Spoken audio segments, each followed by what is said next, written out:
ঈশ্বৰ আমি তোমাক ধন্যবাদ দিওঁ যে তুমি আমাৰ মাজত আছা, যে তোমাৰ পবিত্ৰ উপস্থিতি আমাৰ মাজত আছে। আৰু এই মুহূৰ্তত আমি গোটেইখিনি সময় তোমাৰ হাতত সমৰ্পিত কৰিছোঁ। পবিত্ৰ আত্মা, তুমি আমাৰ উত্তম শিক্ষক হয় প্ৰভু, আৰু আমি জানো তুমি আমাক সকলো সত্য শিকাবা আৰু আমাক তোমাৰ বাক্যৰ দ্বাৰা প্ৰকাশিত কৰিবা।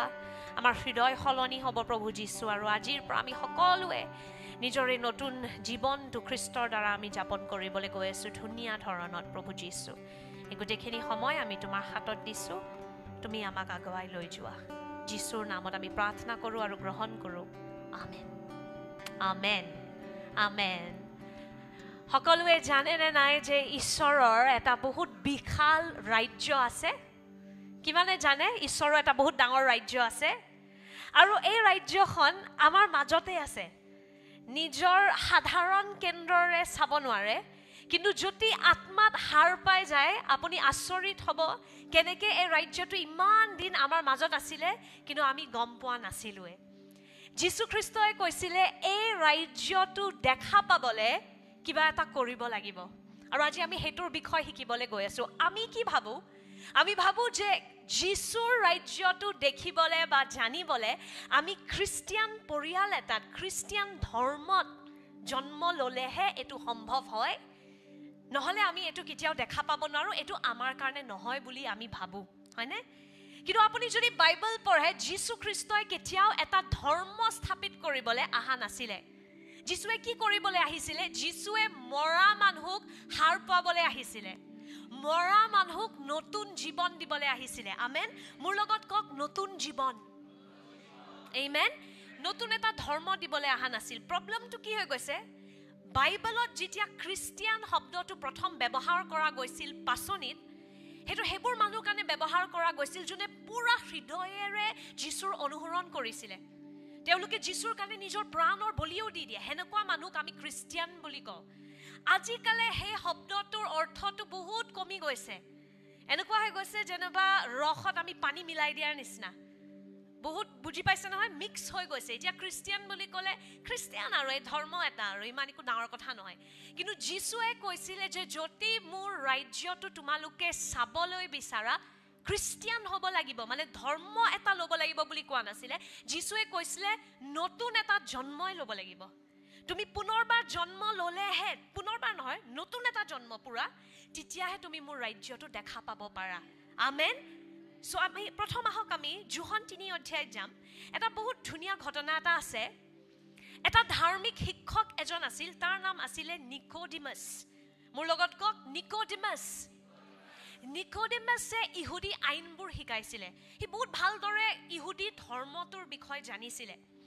আপুনি যদি মোৰ লগত বাক্য পঢ়ে, যোহন 3 অধ্যায় 1 পৰা আহক আমি পঢ়িম।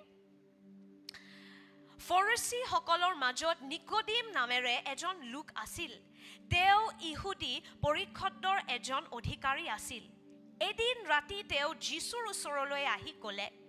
ৰবি, আমি জানো যে আপুনি ঈশ্বৰৰ ওচৰৰ পৰা অহা এজন শিক্ষক, কিয়নো আপুনি এই যি আচৰিত চিন দেখুৱাই আছে, ঈশ্বৰ সংগী নহ'লে এনে চিন কোনেও দেখুৱাব নোৱাৰে। উত্তৰত যীশুৱে নিকোডিমক ক'লে, মই আপোনাক সঁচাকৈ কওঁ, নতুন জন্ম নহ'লে কোনেও ঈশ্বৰৰ ৰাজ্য দেখা পাব নোৱাৰে। ইয়াতে এটা বহুত ইণ্টাৰেষ্টিং বস্তু আছে। নিকোডিমাছ, সি ইহুদী আইন শিকাইছিলে, আৰু সি আহি পেলাই যীশুক এটাতো ৰাতি লগ পাইছে। কিয়? কাৰণ ভয় তাৰ। মানুহে যদি মোক দেখা পায় এইজন যীশুৰ লগত, লোক কিয়া কহেংগে, সেই প্ৰব্লেমটো, লোক কিয়া কহেংগে বেমাৰটো তেতিয়াৰ পৰাই আছে, এতিয়াও আছে। মানুহে কি ক'ব, মই আজি চাৰ্চ গৈ আছোঁ, মানুহে মোক হাঁহিব, সেই বেমাৰটো পুৰণি বেমাৰ হয়। চ' নিকোডিমাছৰো এই বেমাৰটো আছিলে, আৰু সি লুকাই লুকাই যীশুখ্ৰীষ্টক ৰাতি লগ পাবলৈ গৈছিল, আৰু গৈয়ে কি যীশুক তেল মাৰা বুলিও ক'ব পাৰে যে আপুনি নিশ্চয় ঈশ্বৰৰে মানুহ হ'ব লাগিব। যেনেকুৱা আচৰিত কাম কৰি আছে, ঈশ্বৰ যদি লগত নাথাকে এনেকুৱা কাম আপুনি কৰিব নোৱাৰে। যীশুৱে কি ক'ব লাগিছিলে? Very good Nicodemus, right answer. মোক তেল মাৰি দিব পাৰিলি তই, যা তই মোৰ ৰাজ্য দেখা পাবি। কিন্তু যীশুৱে বিপৰীতটো ক'লে, নিকোডিমাছ, এইবোৰ ভাল ভাল কথা কৈ লুকালে নহ'ব, ধৰ্মৰ পিছপানে লুকালে নহ'ব। যেতিয়া লাগে তই নতুন জন্ম নাপাও, তই মোৰ ৰাজ্যটোত সোমাবই নোৱাৰ। আৰু কাক কৈ আছিলে এজন ধাৰ্মিক শিক্ষকক কৈ আছিলে যোনে ধৰ্ম বহুত ভালদৰে জানে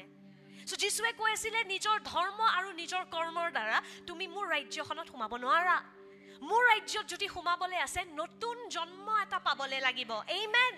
সেইকাৰণে আমি চাও কোনটো ধৰ্মত জন্ম লৈছিলো হেতু এতিয়া ডাঙৰ কথা নোহোৱা হ'ল আমি নতুন জন্ম পাই গলো যেতিয়া মানুহে কয় নতুন ধৰ্ম লৈছা কও নহয় নতুন জন্ম লৈছো নতুন জীবন পাইছো আমি আমেন যীশু ৰাজ্য চাবলৈ লাগে যদি নতুন জন্ম পাব লাগিব আমেন যীশুৱে কি কৈছে নতুন জন্ম নোপোৱা লাগে কোনেও ঈশ্বৰৰ ৰাজ্য দেখা পাব নোৱাৰে নিকোডিমে তেওঁক ক'লে মানুহ বুঢ়া হলে কেনেকৈ তেওঁৰ জন্ম হ'ব পাৰে তেওঁ দ্বিতীয়বাৰ মাকৰ গৰ্ভত সোমাই জন্ম গ্ৰহণ কৰিব পাৰেনে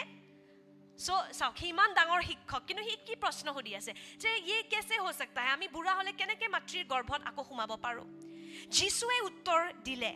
মই আপোনাক সঁচাকৈ কৈছো জল আৰু আত্মাৰ পৰা জন্ম নহলে কোনেও ঈশ্বৰৰ ৰাজ্যত সোমাব নোৱাৰে শৰীৰৰ পৰা যাৰ জন্ম হয় সেয়ে শৰীৰ হয় আৰু আত্মাৰ পৰা যাৰ জন্ম হয় সেয়ে আত্মা হয় মই যে আপোনালোকৰ নতুনকৈ জন্ম হোৱা প্ৰয়োজন বুলি ক'লো এই কথাত বিস্মিত নহব বাউৱে যি দিশলৈ ইচ্ছা কৰে সেই দিশলৈ বয় আপুনি তাৰ শব্দ শুনিবলৈ পায় কিন্তু ক'ৰ পৰা আহে বা কলৈনো যায় সেই বিষয়ে আপুনি নাজানে আত্মাৰ পৰা যি সকলৰ জন্ম হয় তেওঁলোক সকলোৰে তেনেকুৱাই হয় তেয়াৰে যীশুৱে কি কৈ আছিল যেতিয়াৰ লাগে তুমি নতুন জন্ম নোপোৱা মোৰ ৰাজ্যখন দেখা নোপোৱা যেতিয়া শৰীৰৰ পৰা জন্ম লোৱা তুমি নিজে এটা শাৰীৰিক জন্ম পাইছা আত্মাৰ পৰা জন্ম ল'ব লাগিব তেতিয়াহে তুমি আত্মিক ৰূপে হাৰ পাবা আত্মিক ৰূপে তুমি জীৱন যাপন কৰিব পাৰিবা আমেন আৰু যীশুৱে ইয়াতে কি কৈ আছে এই গোটেই বস্তুটো কেনেকুৱা হয় বতাহৰ নিচিনা হয় বতাহটো কোন ফালৰ পৰা আহে আমি ঠিক ধৰিব নোৱাৰো কেনেকৈ আহিলে কোন দিহালে গৈ আছে আমি বুজি নাপাওঁ কিন্তু বতাহ যে মাৰি আছে তাৰ প্ৰমাণটো আমি দেখা পাওঁ বতাহটোক আমি অনুভৱ কৰিব পাৰো আমেন নতুন জন্ম বস্তুটো এনেকুৱাই হয় এটা মানুহ কেনেকৈ নতুন সৃষ্টি হৈ যায় খ্ৰীষ্টত আমি হেতু বুজাব নোৱাৰো অলপ বছৰ আগৰ লাগে কোন যীশু এই আমেৰিকান এই 25 ডিসেম্বৰত ওলোৱা যীশু খ্ৰীষ্ট কিন্তু আজি সেই যীশুজনৰ কাৰণে আপুনি নিজৰ প্ৰাণো বলি দি দিব পাৰে সেই যীশুজনৰ কাৰণে আপুনি এতিয়া ভয় নকৰি পেলে ক'ব পাৰে মই যীশুৰ হয় কি হলনি হৈ যায় আপোনালোকৰ নিজৰ জীৱনৰ মনত আছে বহুতৰ 5 বছৰ আগতে 10 বছৰ আগতে যীশুক জানিছিলে নাজানিছিলে কোন যীশু জানে আৰু যে খ্ৰীষ্টিয়ান মানুহে 25 ডিসেম্বৰত কেন্ডেল এটা জ্বলাই আৰু সাকে গলে মই এটা কেক টুকুৰা খাবলৈ পাম খ্ৰীষ্টমাছত বৰদিনত হিমানখিনি লাগে হিমিত আছিল আমাৰ যীশুৰ বিষয় জ্ঞান কিন্তু আজি সেই যীশুজনৰ লগত আমি উঠো বহো খাও আমেন কি হল নতুন জন্ম পাই গল আপোনালোকে আমেন আৰু এটো जिसके साथ होता है वही समझता है এই বস্তুটো এনেকুৱা হয় যোনে নতুন জন্ম পায় হিয়ে বুজি পায় আৰু এটা নতুন সৃষ্টিয়ে বেলেগ এটা নতুন সৃষ্টিক ধৰিব পাৰে তয়ো ন আৰু এটা যোন নতুন সৃষ্টি নহয় কিন্তু খ্ৰীষ্টিয়ান ধৰ্মৰ হয় আপুনি হেতু ধৰিব পাৰে তই হোৱা নাই খ্ৰীষ্টিয়ান হয় তোৰ নাম জোসেফ হয় তোৰ নাম জন হয় তোৰ নাম মাৰ্ক হয় কিন্তু তই এতিয়ালৈকে নতুন জন্ম পোৱা নাই নতুন জন্ম পোৱাই নতুন জন্ম পোৱা জনক ধৰিব পাৰে আৰু খ্ৰীষ্টিয়ান ধৰ্মত থাকা কেৱল নিয়ম নীতি কৰা কিন্তু জীৱিত যীশুক নাজানা হেনুকা মানুহকো আপুনি ধৰিব পাৰে আমেন এটো কেনেকৈ হয় যীশুৱে কৈছে বুজাব নোৱাৰি কিন্তু প্ৰমাণ দেখা পায় আমেন সো প্ৰথম বুজিব লাগিব নতুন জন্ম মানে কি আত্মাত জন্ম ল'ব লাগিব ঈশ্বৰৰ ৰাজ্যটো চাবলে আমাৰ ঈশ্বৰ আত্মা হয় আমেন না পুৰুষ হয় না মহিলা হয় ঈশ্বৰ আত্মা হয় যোহন 4 মতে আমেন আৰু তেওঁক জানিবলে তেওঁৰ ৰাজ্যটো জানিবলে আমি আত্মাত জাগিব লাগিব আত্মাত হাৰ পাব লাগিব নহলে আপুনি গোটেই পৃথিৱীখন সাধাৰণ ৰূপে চাই থাকিব কাবাৰ যদি বেমাৰ আহিছে ও নাই বেমাৰটো হবয়ে ন কিন্তু যদি আপুনি আত্মাত হাৰ পাই যায় আপুনি বুজি পায় শয়তান মোক আক্ৰমণ কৰি আছে যাতে মই গিৰ্জা যাব নোৱাৰো যীশুৰ নামত মোৰ বেমাৰ ভাল হ কি হৈ যায় আপুনি আত্মাত হাৰ পাই যায় আপোনাৰ যেতিয়া আপুনি যদি দৰিদ্ৰতাৰ মাজেৰে গৈ থাকে সাধাৰণ মানুহে কি ক'ব নাই আমাৰ দেশৰে অৱস্থা এনেকুৱাটো চাকৰি কম হৈ গৈছে কিন্তু যোন আত্মাত হাৰ পাইছে হি ক'ব নাই এটো শয়তানে মোৰ অভাৱ আনি আছে বাক্যৰ মতে মই প্ৰচুৰ আশীৰ্বাদত খোজকাঢ়িব লাগে আমেন যীশুৰ নামত মোৰ পৰিস্থিতি সলনি হওক সো এজন মানুহজনে আত্মাত হাৰ পাই যায় তাৰ জীৱন চোৱা ধৰণটো পুৰা চেঞ্জ হৈ যায় আৰু যোন জন্ম পোৱা নাই নতুন জন্ম পোৱা নাই হি জগতখন সাধাৰণ কেন্দ্ৰৰে চাই থাকে আমেন সো যীশুৱে কৈছে আত্মাত হাৰ পাব লাগিব আত্মাত এটা নতুন জন্ম ল'ব লাগিব আমেন সো ইয়াতে প্ৰথম এটা বস্তু আমি বুজি পাব লাগিব যে আপুনি মই আমি সকলোৱে তিনি ভাগ হয়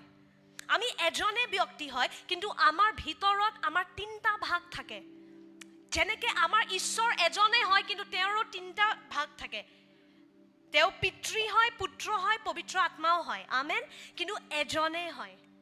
মই হেতু এবাৰ আপোনাক বুজাইছিলোঁ কেনেকৈ আপুনি এটা কাপোৰৰ পৰা এটা কাপোৰ দীঘলীয়া কাপোৰৰ পৰা যদি আপুনি শাৰ্ট বনায় পেণ্ট বনায় টাই বনায় কিন্তু কাপোৰটো একেই হয় কিন্তু হেতু দি শাৰ্টো বনে টাইও বনে পেণ্টো বনে কিন্তু কাপোৰটো এক ঠিক সেই ধৰণকে আমাৰ ঈশ্বৰ যীশু পুত্ৰ হয় পিতৃও হয় আৰু পবিত্ৰ আত্মাও আছে সকলোৰে উদ্দেশ্য কামবোৰ বেলেগ বেলেগ কিন্তু হয় এজনে চৰিত্ৰত সকলো একেই হয় ঈশ্বৰে হয় আমেন আৰু যিহেতু আমি তেওঁৰ ছবিত আমাৰ সৃষ্টি কৰা গৈছে যদি আমাৰ ঈশ্বৰ এক কিন্তু তিনি ভাগ আমিও এক কিন্তু তিনি ভাগ আমেন আপুনি কেৱল শৰীৰ নহয় আপুনি কেৱল নিজৰ স্কিন চাই পেলাই নক'ব মোৰ এনেকুৱা হয় আপোনাৰ ভিতৰত আৰু আচল মানুহজন সোমাই আছে আমেন হেতু আমি ক'ত পাওঁ আহক আমি প্ৰথম চাম প্ৰথম থেছালনিকিয়া 5 অধ্যায় 23 পদ প্ৰথম থেছালনিকিয়া 5 অধ্যায় 23 পদ আহক একেলগে পঢ়িম 1 2 3 শান্তিদাতা ঈশ্বৰে আপোনালোকক সম্পূৰ্ণৰূপে পবিত্ৰ কৰক আৰু আপোনালোকৰ আত্মা প্ৰাণ আৰু শৰীৰ আমাৰ প্ৰভু যীশু খ্ৰীষ্টৰ আগমনৰ দিন পৰ্যন্ত নিৰ্দোষী ৰূপে সম্পূৰ্ণকৈ ৰক্ষিত হওক আমেন সো ইয়াতে পৌলুসে কি কৈ আছে আপোনালোকৰ আত্মা প্ৰাণ আৰু শৰীৰ আৰু শৰীৰটো কি হয় এটো বস্তু বাহিৰী বস্তু এটো লাষ্টত কৈ আছে মানে হেতু সবচে অদৰকাৰী কিন্তু জগতে কি শিকায় এটো সবচে দৰকাৰী এটুকে সজাবলে আমি পাগল হৈ যাওঁ এটো ঠিক নাথাকাৰ কাৰণে বেছি ক্ষীণ হকত হোৱাৰ কাৰণে মানুহে আত্মহত্যা কৰি লয় মই ধুনীয়া দেখা নাই কাৰণে মাইকী মানুহবোৰে আত্মহত্যা কৰিলে ল'ৰাবোৰেও কৰে এই শৰীৰটো কাৰণে যোনটো লাষ্ট মানে পলে কৈছে এটো দৰকাৰী মানে লাষ্ট লেভেলত আছে এটো প্ৰথম আপুনি আত্মা হয় তাৰ পিছত আপোনাৰ এটা প্ৰাণ আছে আৰু আপোনাৰ শৰীৰ আছে আমেন সো আসল ব্যক্তি আপুনি কোন হয় আত্মা কিয় কাৰণ আপোনাৰ ঈশ্বৰ আত্মা হয় আৰু আপুনি তেওঁৰ ছবিত সৃষ্টি কৰা গৈছে যেতিয়া আদি পুস্তকত লিখা আছে ঈশ্বৰৰ ছবিত আপোনালোকৰ সৃষ্টি কৰা গৈছে এটো নহয় যে ঈশ্বৰৰ নাক চকু কাণ আপোনাক দিয়া গৈছে ওকে বিকজ হেনেকে তো সবৰে যে বাসুদেৱদাৰ নাক আৰু মোৰ নাক নিমিলে তো ঈশ্বৰৰ নাক কেনেকুৱা হয় যেতিয়া কিন্তু যেতিয়া আমাক কোৱা গৈছে আমি ঈশ্বৰৰ ছবিত সৃষ্টি কৰা মানে আমি সকলোৱে আত্মা যেনেকৈ তেওঁ আত্মা আমিও আত্মা আমেন তাৰ পিছত আমাৰ এটা প্ৰাণ আছে প্ৰাণ মানে কি য'ত আপোনাৰ ইচ্ছাবোৰ থাকে আপোনাৰ আবেগবোৰ ভাৱনা ইমোশনছ তাতে সোমাই থাকে আপোনাৰ আবেগবোৰ সেই প্ৰাণৰ ভাগটোত সোমাই থাকে আৰু ইচ্ছাবোৰ মোৰ এইটো কৰিব মন গৈ আছে মোৰ এইটো কৰিব মন যোৱা নাই মোৰ খং উঠি আছে সেইবোৰ আপোনাৰ আবেগ লেভেলত চলি থাকে বুজি পাই আছে আৰু 3 নম্বৰটো হ'ল আপোনাৰ শৰীৰ যোনটো বাকছত আপোনাৰ আত্মা প্ৰাণ সোমাই আছে হেতু হ'ল এটা শৰীৰ আমেন এটা গুলমালটো কি হৈ গৈছিলে আৰম্ভণিৰ পৰাই আমি আত্মা আৰু আমাৰ আত্মাটো হাৰ পোৱা এটাই সোৰ্স আছে উপায় আছে ঈশ্বৰৰ আত্মা যেনেকৈ এটা বাল্ব এটা সকেটত সোমালেহে বাল্বটোৰ প্ৰকাশটো ওলাই থাকে হয়নে ঠিক সেই ধৰণকে আত্মিক ৰূপে আমি হাৰ পাই থাকিব পাৰো যদি আমি মেইন আত্মাজনৰ লগত কানেক্টেড থাকো ঈশ্বৰ আমেন কিন্তু পাপৰ কাৰণে কি হৈ গ'ল আমাৰ সেই কানেকশ্যনটোৱে ভাঙি গ'ল কাৰণ ঈশ্বৰ পবিত্ৰ আৰু আমি অপবিত্ৰ হৈ গ'লো পাপৰ যোগেদি আমেন সো আমি ঈশ্বৰৰ পৰা আত্মাত দূৰ হৈ গ'লো আৰু কাৰণ আমি মেইন সোৰ্সটোৰ পৰা হিপাটোৰ পৰা আমি কাট খাই গ'লো আমাৰ আত্মাটো মৰি গ'ল সেইকাৰণে যিশুক জানাৰ আগতে আত্মিক ৰূপে আমি মৰা আছিলো আমি নাজানোৱে যে প্ৰাৰ্থনা কৰি পৰিবেশ সলনি কৰিব পাৰি আমি নাজানোৱে যে প্ৰাৰ্থনা কৰি পেলে বেমাৰ ঠিক হ'ব পাৰে সেইবোৰ বস্তুত আমি হাৰে পোৱা নাছিলো যেতিয়া বেয়া সপোন দেখে আমি খালি কিয় দেখিলো কৈ পেলে আমি কিবা বাথৰুমত কৈ পেলে আগতে মোৰ মায়ে শিকাইছিলে বাথৰুমত কৈ আহিবি এইটো কিবা এটা নিয়ম আছিল বা বেয়া সপোন দেখিলে এইটো ৰিপিট নকৰিবি কিন্তু এতিয়া আমি আত্মাত বুজি পাওঁ এইটোৰ শিপাটো ক'ত বেয়া সপোন যদি দেখি আছো আচ্ছা শয়তানে মোক ভয় খুৱাব বিচাৰিছে যা যীশুৰ নামত আউট মোৰ সপোনতো তই সোমাব নোৱাৰ আমেন সো আত্মাত হাৰ পাই গলে গোটেই বস্তুটো হলনি হৈ যায় আমেন কিন্তু প্ৰবলেম হল যেতিয়া আমি পাপত আছিলো আমি আত্মাত মৰি গলো হেকানে ঈশ্বৰৰ বস্তুবোৰ একো সেন্স নবনায় আৰু আপুনি যদি যাকো খুদে আপুনি সম্পূৰ্ণৰূপে সন্তুষ্ট নে যিমানে পইচা থাকক যিমানে ধুনীয়া হওক পঢ়া শুনাত যিমানে ভাল নহওক যিশুক নাজানা লাগে কিবা এটা লাগা নাই কিবা এটা সব আছে কিন্তু কিয় মিল খোৱা নাই বস্তুটো কিয় আত্মাটো মৰি আছে যে মেইন বস্তুটোৱে মৰি আছে ন আমেন হেতু আমি ক'ত পাও এফিচিয়াত আহক আমি বাক্যলৈ যাও এফিচিয়া 2 অধ্যায় 1 পদ আৰু তোমালোক মই ব্ৰ্যাকেটটো জি লিখা আছে হেবোৰ আপোনালোকে পঢ়িব যাতে ভালদৰে বস্তুটো বুজি পায় দে 1 2 3 আৰু তোমালোকক তেও জীৱিত কৰিলে যেতিয়া তোমালোক আত্মিকভাৱে মৃত্যু আছিলা আৰু তোমালোকৰ অতিক্ৰম আৰু পাপৰ বাবে তেওঁৰ পৰা দূৰ হৈ গৈছিলা সো আত্মাত আমি মৰি গৈছিলো যোনদিনা আপোনাৰ আদম আৰু হাৱাই পাপ কৰিলে আমি সব তেওঁৰ ভিতৰত সোমাই আছিলো তো আদম আৰু হাৱাৰ পৰাহে গোটেইটো জন্ম হৈ গ'ল সো আপোনালোক ক'ত আছিলে হেখিনি টাইমত আদম হাৱাৰ ভিতৰত আদম হাৱা পাপ কৰা মানে আপোনালোকেও পাপ কৰিলে তেওঁৰ যোগেদি বুজি পালে আৰু হেকাৰণে আমি সব ঈশ্বৰৰ পৰা আত্মাত দূৰ হৈ গলো হেকাৰণে খালিপন যোনটো কয় ডিপ্ৰেশন কয় কিয় ঠিক লাগি থাকা নাই সব হে সুনা কিউ হে সব কুছ সুনাপন কিউ হে কাৰণ যিশুৰ লগত কানেকশ্যনটো হোৱা নাই আসল হিপাটোৰ লগত আমি জড়িত হোৱা নাই হেকাৰণে যিশুৱে কৈছিলে যদি ঈশ্বৰৰ ৰাজ্যটো চাব আছে এই আত্মাটো যোনটো মৰি গৈছে হেতু আকৌ জন্ম ল'ব লাগিব তেতিয়া তই মোৰ ৰাজ্যটো দেখা পাবি আমেন যোনে যোনে মোৰ কথা বুজি পাই আছে আপুনি নতুন জন্ম পাইছে যোনে যোনে বুজি পোৱা নাই আজি আপুনি নতুন জন্ম পাব আমেন কাৰণ তাৰ পিছত আপোনাৰ চকু এনেকুৱাকে খুলিব নহয় কি ডিপ্ৰেশন কি বেমাৰ কি ভয় এইবোৰ সব আপুনি সন্মুখীন হ'ব পাৰিব গোটেই বস্তুটোৱে হলনি হৈ যায় যেতিয়া আমি আত্মাত জন্ম পাই যাওঁ আমাৰ খ্ৰীষ্টৰ মগজটো পাই যাওঁ আমি আৰু আমাৰ সব গোটেই জীৱন চোৱা ধৰণটো হলনি হৈ যায় আমেন সো যিশুৱে নিকোডেমাছক হেতুৱে কৈছিলে তোৰ ধৰ্ম তোৰ কৰ্মৰ দ্বাৰা তই মোৰ ৰাজ্য দেখা নাপাও আত্মাটোৱে নতুন জন্ম পাব লাগিব নিকোডেমাছ মোক তেল মাৰি লাভ নাই নতুন জন্ম পা তেতিয়াহে মোৰ ৰাজ্য দেখা পাবি আমেন কাৰণ আমাৰ আত্মাটো মৰি গৈছিলে সো এতিয়া আত্মাটোক কেনেকে নতুন জন্ম দিম যিশুৱে প্ৰথম ক'লে এটাটো লজিক দি নিজৰ মগজটোৰ ব্যৱহাৰ কৰি এই আত্মিক ৰহস্যবোৰ আপুনি বুজি নাপায়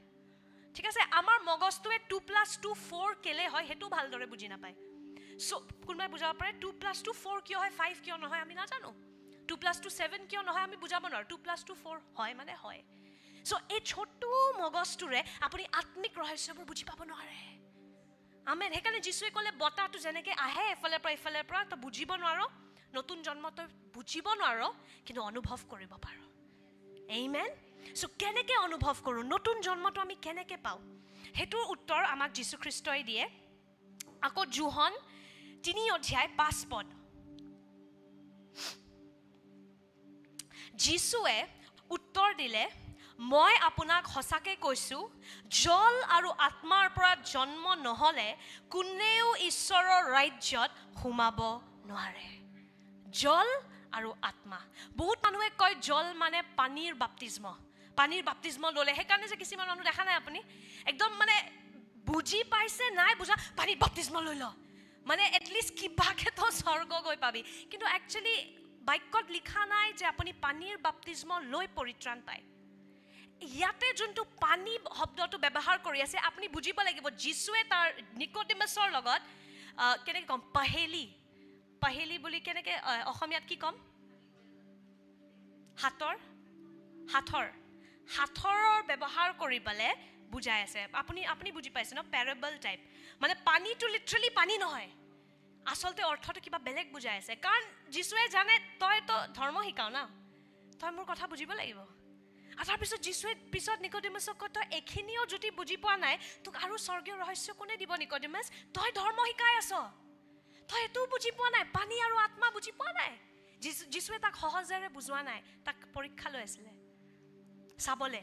সো এই পানীটো কি হয় পানীটো একচুৱেল পানী নহয় মই কোৱা নাই বাপ্তিস্ম ল'ব নালাগে অফক'ৰ্ছ যীশুৱে বাপ্তিস্ম লৈছিলে আমিও লওঁ কিন্তু তাৰ আগত এটা বেলেগ ষ্টেপ আছে নতুন জন্ম পাবলৈ আমেন যীশুৱে কৈ আছিলে পানী আৰু আত্মাৰ পৰা জন্ম ল'ব লাগিব পানীটো কি হয় এইটো হয় পানী এইটো হয় পানী ঈশ্বৰৰ বাক্য হয় পানী সেইটো আমি ক'ত পাওঁ এফিচিয়া 5 অধ্যায় যদি আপুনি পঢ়ে তাতে পৌলুছে এই বাক্যটোক পানী বুলি কয় এফিচিয়া 5ত আৰু দ্বিতীয় যীশুৱে কৈছে আত্মাৰ দ্বাৰা তুমি জন্ম পাব লাগিব প্ৰথম পিতৰ 1 অধ্যায় 23 পদলৈ যাওঁ আহক ইয়াতে পিতৰে কৈছে আহক আমি একেলগে পঢ়িম 1 2 3 কিয়নো আপোনালোক ক্ষণীয় বীজৰ পৰা নহয় অক্ষয় বীজৰ পৰা ঈশ্বৰৰ জীৱনময় আৰু চিৰকাল স্থায়ী যি বাক্য সেই বাক্যৰ দ্বাৰাই নতুন জন্ম পোৱা হৈছে আমেন সো বাক্য আৰু আত্মা দুটাই যেতিয়া মিলি যায় তেতিয়া আপোনাৰ নতুন জন্ম হয় সো সেইটো কেনেকুৱাকৈ হ'ব মই আপোনাক বুজাম প্ৰথম ষ্টেপ কি হয় কোনোবাই শুভবাৰ্তা প্ৰচাৰ কৰিব লাগিব সেই শুভবাৰ্তাটো আপুনি শুনিব লাগিব প্ৰথম যে যীশু খ্ৰীষ্ট কোনো আমেৰিকান ভগৱান নহয় যীশু খ্ৰীষ্ট কোনো ব্ৰিটিছ ভগৱান নহয় ইজৰাইল যোনটো ভাৰতৰ বহুত ওচৰত তাতে যীশুৰ জন্ম হৈছিল আৰু সেই দিনত এনেকুৱা দেশ নাছিল যেনেকুৱাকৈ আজি আছে 2000 বছৰ আগতে না ইজৰাইল আছিল না ভাৰত আছিল কিন্তু ইষ্টত যীশুৰ জন্ম হৈছিল আমেন আৰু তাৰপিছত যেতিয়া আপুনি শুনে যে তেওঁ মানুহ বনিলে আপোনাৰ কাৰণে আপুনি যোনবোৰ দণ্ড পাবলগীয়া আছিল নৰক আপোনাৰ স্থান আছিল কিন্তু যীশুৱে আপোনাৰ স্থান লৈ ল'লে আপোনাৰ জাগা সেই ক্ৰুচটোত লৈ ল'লে আপোনাৰ অপমান আপোনাৰ তিৰস্কাৰ তেওঁ নিজৰ শৰীৰৰ ওপৰত ল'লে সেই যে ক্ৰুচটোত আপুনি যীশু সেই পুৰুষজনক দেখা পায় এনে আয়োদেহি ইমান বেয়া লাগে তাৰ কাৰণে সেইটো ক'লে নহ'ব বুজিব লাগিব যে সেইটো আপোনাৰ স্থান আছিলে সেইটো আপুনি হ'বলগীয়া আছিলে তাতে কিন্তু যীশুৱে আপোনাৰ স্থানটো লৈ ল'লে সো যেতিয়া সেই বাক্যটো আপুনি শুনে তেতিয়া কি হয় বিশ্বাস ৰিলিজ হয় কাৰণ ৰোমিয়া 10 অধ্যায়ত আহক আমি চাওঁ ৰোমিয়া 10 অধ্যায় 17 পদত কি লিখা আছে এতেকে শ্ৰৱণৰ দ্বাৰাই বিশ্বাস আৰু খ্ৰীষ্টৰ বাক্যৰ দ্বাৰাহে শ্ৰৱণ হয় আমেন সেই বাক্যটো শুনি শুনি কি হয় বিশ্বাস আহে সেইকাৰণে আমি মণ্ডলী আহি থাকোঁ কিয় কাৰণ এই বাক্যটো শুনিলে বিশ্বাসটো সাৰ পায় আমেন বিশ্বাসটোত সেই জুইটো লাগি থাকে সেই তেলটো পাই থাকোঁ আমি সেইকাৰণে আমি মণ্ডলী আহিব লাগে আমেন কাৰণ শুনি পালে বিশ্বাস আহে আমেন সো যেতিয়া প্ৰথমবাৰ আপোনাক কোনোবাই প্ৰচাৰ কৰে কোনোবাই আপোনাক যীশুৰ বিষয় কয় জানেনে নাই যে আপোনাৰ কাৰণে প্ৰাণ বলি দিছিলে কোনে কৈছে আপোনাক খ্ৰীষ্টিয়ান মানুহৰ কাৰণে বাক্যৰ মতে লিখা আছে গোটেই পৃথিৱীৰ কাৰণে যীশুৰ বলিদান দিয়া গৈছিল যোনেও তেওঁৰ ওপৰত বিশ্বাস কৰে তেওঁ ধ্বংস নহয় কিন্তু অনন্ত জীৱন পাব যোনেও মানে আপুনি যোনটো জাতিৰে নহওক ধনী হওক গৰীব হওক যেনেকুৱাই ধৰ্মত জন্ম লোৱা নাই যোনেও বিশ্বাস কৰে তেওঁ অনন্ত জীৱন পাব আমেন সো যেতিয়া আপুনি সেই বাক্যটো শুনে সেই বাক্যটোৱে কি লৈ আনে তাৰ লগত বিশ্বাস হঠাৎ আপোনাৰ কিবা এটা বিশ্বাস কৰিব মন যায় কাৰণ এই বাক্যটো সাধাৰণ বস্তু নহয় ইয়াতে যীশুৱে কৈছে মই কোৱা কথাবোৰ জীৱন আৰু আত্মা হয়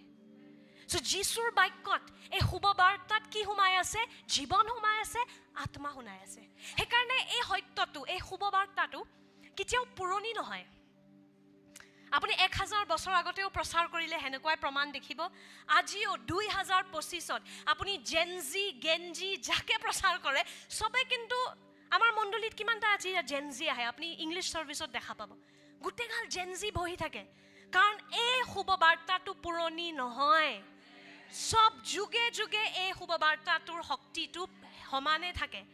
আমেন সো যেতিয়া আপুনি বাক্যটো শুনে কি হয় বিশ্বাস ডিপজিট হয় এই যীশুটো সত্য নেকি মোৰ কাৰণে মৰিছে নেকি কিবা এটা লাগি আছে কিন্তু কিবা এটা লাগি আছে সো সেই কিবা এটা যে লাগি আছে সেইটো কোনে কাম কৰি আছে পবিত্ৰ আত্মা দুটাই একেলগে কাম কৰে শুভবাৰ্তাটোৱে বিশ্বাস আনে ওকে আৰু পবিত্ৰ আত্মাই আপোনাক বুজিবলৈ সহায় কৰে পবিত্ৰ আত্মাই আপোনাক প্ৰকাশিত কৰে যেটো তোৰ কাৰণে হয় চা তই ইমান দিনে সত্য বিচাৰি আছিলি নহয় আত্মহত্যা কৰিবি বুলি ভাবি আছিলি নহয় চা আজি মই এই মানুহটোক পঠিয়াই দিছোঁ তোক যীশুৰ কথা ক'বলৈ এইটো গোটেই মোৰ পৰিকল্পনা হয় আপুনি বুজা আৰম্ভ কৰে হাৰ্টত আমেন